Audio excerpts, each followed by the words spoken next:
Bonjour à tous, on commence notre revue de presse en Angleterre où l'Atleti a mis KO la bande à Jamie Vardy, comme le souligne ce titre du Sun.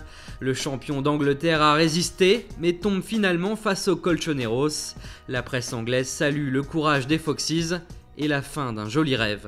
Au Portugal, avec le journal A Bola, on évoque forcément l'autre rencontre avec la star locale Cristiano Ronaldo, Monsieur Ligue des Champions. Et oui, il a encore été décisif avec un triplé pour éliminer le Bayern, mais malheureusement pour lui et le Real Madrid, cette victoire est controversée. Le journal catalan Mundo Deportivo crie au scandale.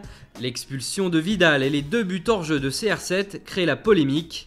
Une polémique qui sera vite passée à la une des journaux si le Barça réussit sa remontada 2. Et oui, on veut y croire du côté de la presse espagnole. C'est ici que se font les miracles, clame haut et fort le quotidien Sport. En effet, le Camp Nou l'a déjà vécu face au PSG, ici même. Et Luis Enrique prévient la Juve, on va attaquer. Les Italiens n'auront pas le temps de souffler. De son côté, l'Esportiu dit qu'avec le charme de cette Ligue des Champions, tout est possible.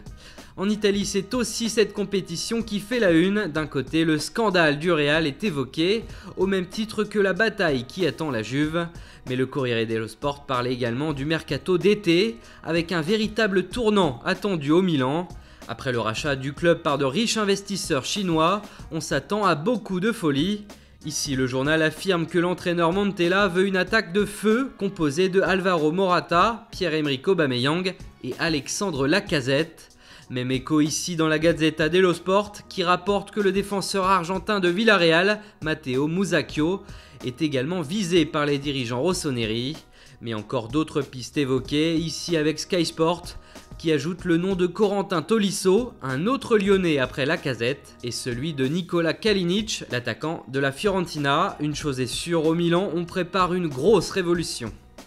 Enfin, on termine par le journal L'Équipe qui y croit pour Monaco. Ce serait une première pour un club français depuis 7 ans, indique le quotidien.